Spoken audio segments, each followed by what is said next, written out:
교회 다니지 않는 그런 분들은 물론 또 교회 오래 다녔어도 이 사랑합니다 하는 말이 아직도 어색하거나 불편하게 들릴 수가 있습니다. 그 이유 중에 하나는 우리가 살아오면서 심지어 부부 사이에도 사랑한다는 말을 많이 들어보지도 못했고 많이 표현해 보지도 못했기 때문입니다. 혹시 오늘 아침에 눈 떠서 지금 이 자리에 있기까지 사랑한다고 한번 표현해 보신 분 있으면 저만 보이게 살짝 한번 손 한번 들어보시겠습니까? 죄송합니다. 저도 못했습니다. 참 어색하죠. 근데 우리는 앞으로 그 사랑한다는 표현을 더 많이 하면서 살아야 되겠다고 생각을 해봅니다. 더 많이 해야 되겠다. 사도 바울은 믿음, 소망, 사랑 가운데 제일은 사랑이라고 했습니다. 우리가 살아가는데 믿음도 소중하고 소망도 중요하지만 사랑이 제일이라고 하는 까닭이 무엇일까? 사랑은 믿음과 소망이 맺는 열매이기 때문입니다. 그러니까 믿음은 나무와 같고 소망은 거기서 피는 꽃과 같다면 사랑은 그 나무의 열매입니다. 나무도 튼실하고 꽃도 예쁜데 열매가 없다면 많이 아쉽지 않겠습니까? 그러니까 열매가 있을 때 나무도 더 귀하고 꽃도 더 아름다운 거죠. 그래서 우리는 사랑한다는 표현을 지금보다 더 많이 하면서 살아야 되겠습니다. 오늘 함께 읽은 말씀은 예수님이 요한에게 세례를 받으실 때 일어난 일들을 전해주고 있는데, 요한은 예수님이 자기에게 세례 받으러 오신 것에 대해서 매우 당황스러워하고 있습니다. 내가 당신에게서 세례를 받아야 할 터인데 당신이 내게로 오시나이까? 그런데 예수님께서 요한에게 세례를 받으신 것은 다른 사람들이 세례를 받은 것과는 매우 의미가 다르다는 것을 말해주고 있습니다. 우리가 이같이 하여 모든 의를 이루는 것이 합당하니라. 예수님은 다른 사람들처럼 죄가 있어서 세례를 받으신 것이 아니라 오히려 우리의 죄를 대속해 주시려고 그 하나님의 선하신 뜻을 이루기 위해서 요한에게 세례를 받으셨고 스스로 낮아지신 것입니다. 그러니까 이게 예수님이 우리를 향한 예수님의 그 사랑의 표현입니다. 예수님은 우리를 사랑하셔서 낮아지시기까지 하면서 요한에게 세례를 받으신 것입니다. 그래서 예수님의 그 모습은 하나님의 사랑을 알고 하나님을 사랑한 그 모습을 우리에게 보여주신 것입니다. 이 세례받는 이 한 가지 일을 통해서뿐만 아니라 예수님의 삶 전체는 하나님의 사랑을 아는 사람, 또 하나님을 사랑하는 사람이 어떻게 살아가는지를 우리에게 보여주시고 가르쳐 주신 것입니다. 예수님의 제자 요한은 하나님을 사랑이신 분이라고 표현했습니다. 요한일서 4장 6절 말씀에 하나님이 우리를 사랑하시는 사랑을 우리가 알고 믿었노니 하나님은 사랑이시라. 사랑 안에 거하는 자는 하나님 안에 거하고 하나님도 그의 안에 거하시느니라. 자, 왜 하나님을 사랑이라고 했는가? 표현했는가 하면 하나님께서 먼저 우리를 사랑하셨기 때문입니다. 그래서 우리가 하나님의 사랑을 알게 되었고 하나님을 사랑이시라고 하는 것입니다. 하나님이 먼저 우리를 사랑하셨기 때문에 우리도 하나님을 사랑하게 되는 것입니다. 그래서 우리들에게는 항상 하나님의 사랑이 필요합니다. 항상 하나님의 사랑받는 것이 필요하고 또 우리도 항상 하나님을 사랑하는 마음을 가지고 사는 것이 필요합니다.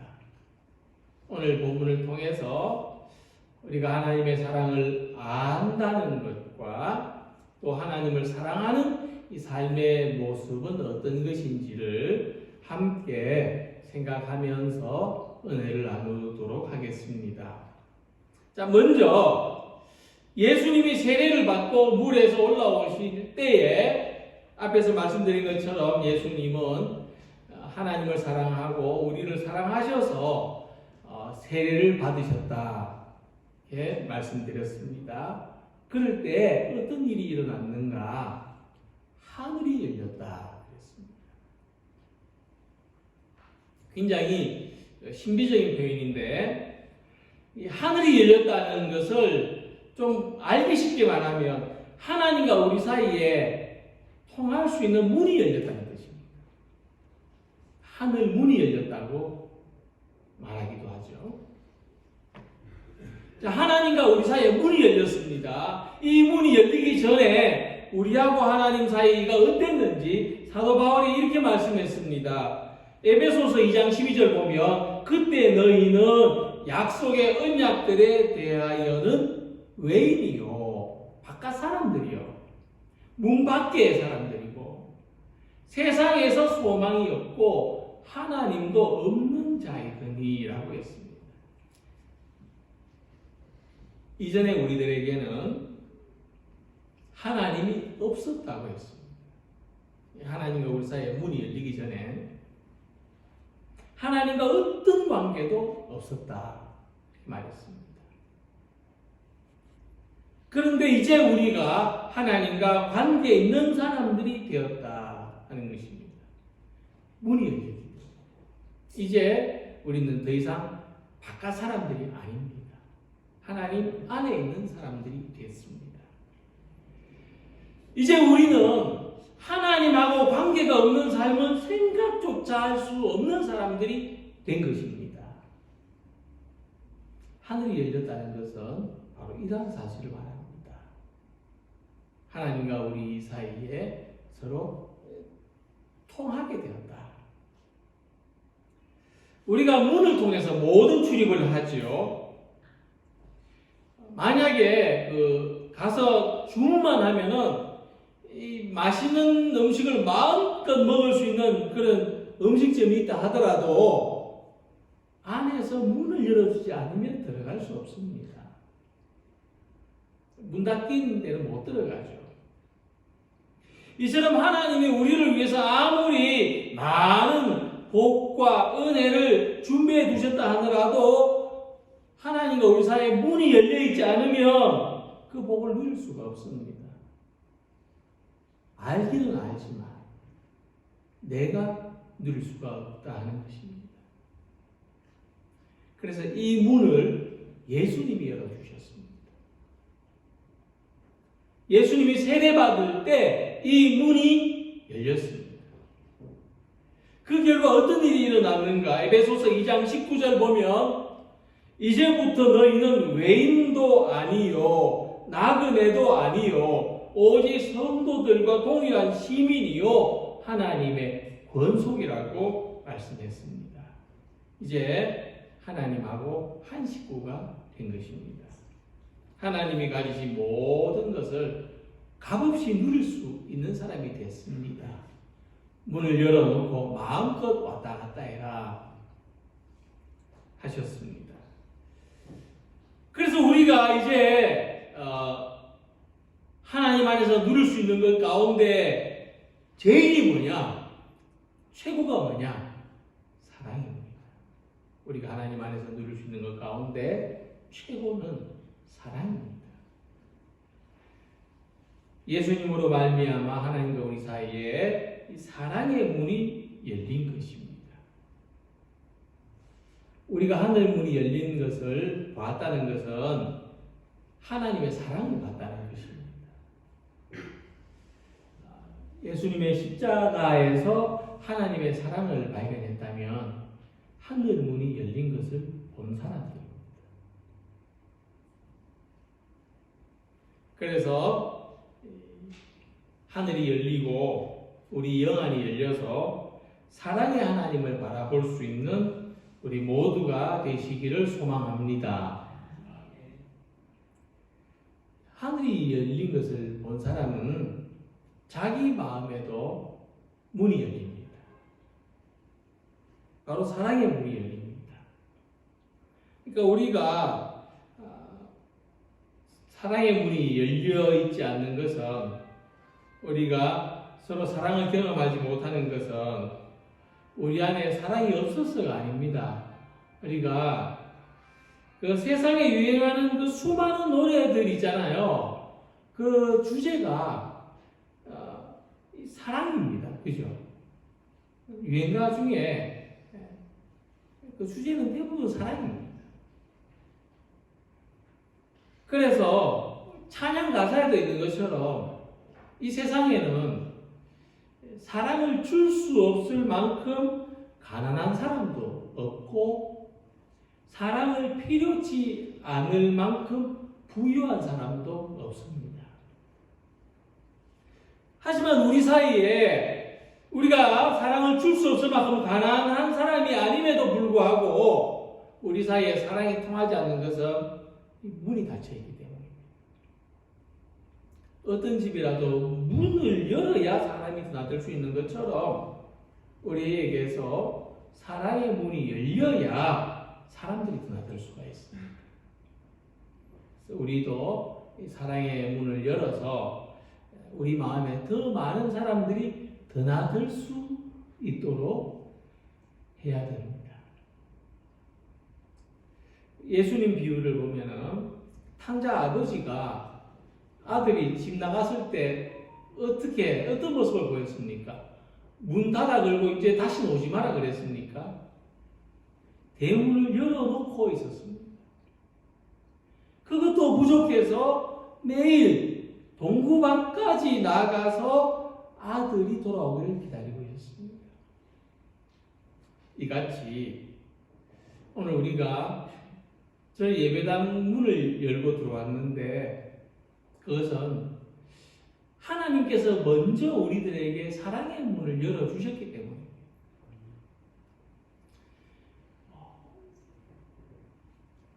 그 사랑의 문을 열어주셨기 때문에 우리가 예배당 문을 열고 여기에 들어올 수가 있는 것입니다.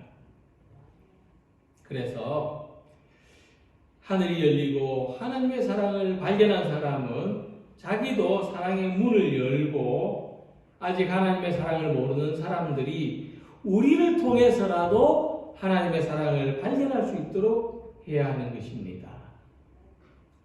오늘 하나님과 우리 사이에 열려야 되고 열려 있어야 되는 그 하늘 문은 사랑입니다.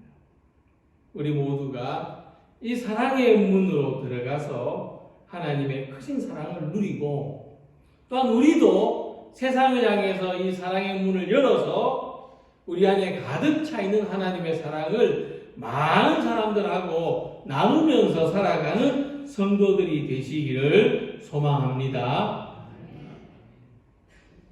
두 번째로 예수님이 요한에게 세례를 받으실 때 성령이 비둘기같이 임했다 그랬습니다. 오순절에 그 마가의 다락방에서 성령이 임하셨을 때는 성령이 불같이 임했다고 그랬죠. 그러니까 이 성령이 불같이 임했다, 성령이 비둘기같이 임했다, 의미가 조금 다른데 이 불은 뭡니까? 불은 못 막는 게 불입니다. 그죠? 이번에 강원도에 큰 산불 났을 때, 사람이 수없이 동원되고, 헬기가 수없이 동원됐어도 쉽게 못 걷지 않습니까? 그러니까 사람의 힘으로 못 막는 게 불같은 성령. 그렇게 임하시는 거. 근데 비둘기같이 임하셨다는 것은 어떤 의미냐 하면, 비둘기는 사람을 떠나지 않습니다. 이 소아시아 앞에 가보면은 꼭 비둘기를 키웁니다. 사람과 같이 가축처럼 키웁니다. 그래서 이 비둘기같이 임하는 성령, 비둘기가 온유를 상징하고 평화를 상징하기도 합니다만은 하나님이 우리를 떠나지 않으신다. 끝까지 사랑하신다. 그 의미를 나타내는 것입니다. 그래서 성령의 세례는 종교적인 의식으로 받는 세례가 아니라 하나님의 사랑이 나를 끝까지 떠나지 않는다. 이것을 믿는 세례입니다. 우리 안에 이 믿음이 있다면, 하나님의 사랑이 나를 끝까지 떠나지 않는다는 믿음이 있다면, 우리도 예수님처럼 성령으로 세례를 받은 겁니다. 그래서 성령으로 세례를 받은 사람들은 이 하나님의 사랑을 확신하게 됩니다. 세례 요한은 말하기를 나는 너희에게 물로 세례를 주었거니와 그는 성령으로 너희에게 세례를 주시리라 말씀했습니다. 예수님이 주시는 세례는 하나님이 우리를 사랑하시고 끝까지 떠나지 않으신다. 그것을 알게 하는, 깨닫게 하는 세례입니다. 그래서 교리가 사람을 구원하는 것이 아니고 우리가 자랑 삼아서 말하는 믿음도 아니고 또 건물 잘 지은 교회도 아니고 우리를 구원하는 것은 하나님의 사랑입니다. 하나님의 사랑이 우리를 구원하는 겁니다. 하나님이 세상을 지극히 사랑하셔서 독생자를 주신 것입니다. 이 믿음이 성령으로 세례를 받은 것입니다. 우리 안에 이 성령이 임하여 계십니다. 성령은 사랑입니다. 밭에 씨앗을 심는 사람이 비료도 줬겠고 물도 주지만 매일같이 확인해 보는 게 있습니다. 무엇을 확인해 볼까요? 이 씨앗이 죽었나 살았나. 이 거친 환경에서도 살아있는지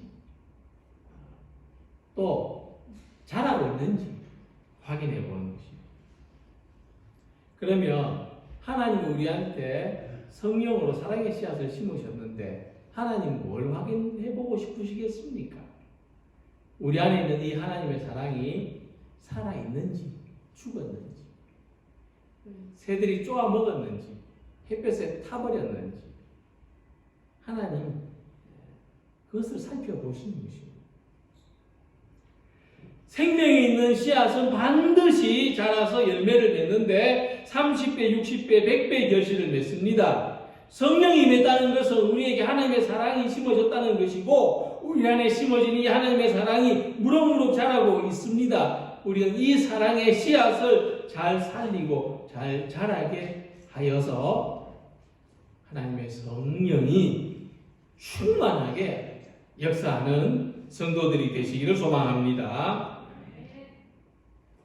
예수님의 세례를 받으실 때에 성령이 임하신 것뿐만 아니라 하늘에서 소리가 있었다고 말했습니다. 이는 내 사랑하는 아들이요 내 기뻐하는 자라. 하나님의 말씀입니다. 예수님은 우리에게 그것을 알게 해주셨습니다. 예수님이 하나님의 사랑을 받고 하나님이 기뻐하시는 분일 뿐만 아니라 우리 또한 하나님의 사랑을 받는 사람들, 하나님이 기뻐하시는 사람들이다 하는 겁니다. 공교롭게도 예수님이 변화산 위에 계실 때 영광스럽게 변모하셔서 말씀도 똑같은 말씀이 들려왔습니다. 호련히 빛난 구름이 그들을 덮으며 구름 속에서 소리가 나서 이르시되 이는 내 사랑하는 아들이요 내 기뻐하는 자니 너희는 그의 말을 들으라. 이 무슨 말씀이냐면 이 음성, 하나님께서 예수님을 사랑하신다고 말씀하시고 예수님을 기뻐하신다고 하는 이 음성은 한 번 들린 음성이 아니고 예수님의 전생에 걸쳐서 들려왔던 음성이라는 말씀입니다. 또한 우리들에게도 일평생 들려오는 음성. 그래서 우리 성도님들이 기도하실 때마다 예배당에 들어와서 눈을 잠시 감으시고 묵상하실 때도 하나님의 음성이 들려오길 바랍니다. 내가 너를 사랑한다. 내가 너를 기뻐한다. 나는 너를 보니까 기쁘다. 이 말씀입니다. 하나님이 우리를 사랑하시고 우리를 보실 때 기뻐하십니다. 그 음성이 우리의 일평생 들려오기를 소망합니다. 우리는 모든 사람은 참 전적인 사랑을 갈구합니다. 그래서 우리가 어떠함에도 불구하고 변하지 않는 사랑을 소망합니다. 그런데 이 음성은 사람에게서 들릴 수 없습니다. 제가 애들한테 해마다 하게 되는 말이 있는데 이것이 마지막 어린이날 선물이다. 올해도 또 이것이 마지막 어린이날 선물이다. 그랬습니다.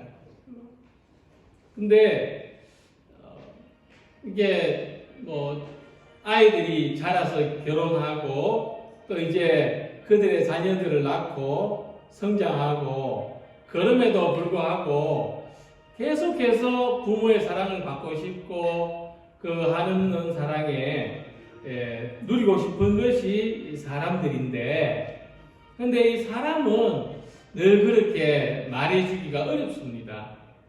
근데 우리를 변하지 않고 영원토록 사랑한다고 하는 이 음성을 들을 수 있는 그 대상은 하나님밖에 없는 것입니다. 우리는 오늘도 이 말씀 듣기를 소망합니다. 한 주간 동안 전쟁과 같고 지옥과 같은 삶을 살아왔을지라도 오늘 또 변함없이 내가 너를 사랑한다. 내가 너를 기뻐한다. 이 하나님의 음성을 들을 수 있을 때 우리는 다시 새로운 마음으로 오늘을 살아갈 수 있는 것입니다. 예수님이 십자가의 고난을 견디시고 우리를 구원하신 그 사랑의 힘이 어디서 나왔느냐? 내가 너를 사랑한다. 내가 너를 기뻐한다고 하신 하나님의 사랑에서 그 힘이 나왔습니다. 그래서 내가 너를 사랑하고 내가 너를 기뻐한다는 이 하나님의 말씀은 하나님이 항상 우리와 가까이 계시다는 것을 가르쳐주고 있습니다. 우리는 하나님이 나를 사랑하신다는 증거를 우리 자신으로부터도 알기를 원하지만 또 우리가 함께 하나님을 함께 믿는 우리 서로에게서도 알기를 원합니다. 하나님이 나를 사랑하신다는 것을 우리가 서로에게 그것을 알게 해주는 그런 관계, 그런 성도들이 되시기를 바랍니다. 그래서 우리는 서로를 향해서 어떻게 말해야 되겠습니까? 내가 당신을 사랑합니다. 내가 당신을 기뻐합니다. 만나서 기쁘네요. 만나서 기쁘네요. 환영합니다. 잘 오셨습니다. 우리가 그렇게 말해줄 수 있는 성도들이 되기를 소망합니다. 살면서 보니까 이렇게 그런 어떤 그리움이 생기더라고요. 누가 먼저 나한테 안부를 물어봐 주는 거, 요즘 살기 어떤지를 물어봐 주고, 요즘 몸과 마음이 어떤지를 물어봐 주기를 바라는 거. 이 우리 모든 사람들이 부모는 자식에게 또 자식은 부모에게 바라는 것 아니겠습니까? 먼저 관심 가져주고, 먼저 사랑한다고 말해주고, 먼저 기뻐한다고 표현해주는 것. 그럴 수 있는 우리가 되기를 소망합니다. 그것이 우리가 가진 힘입니다. 이 교회가 가진 힘입니다.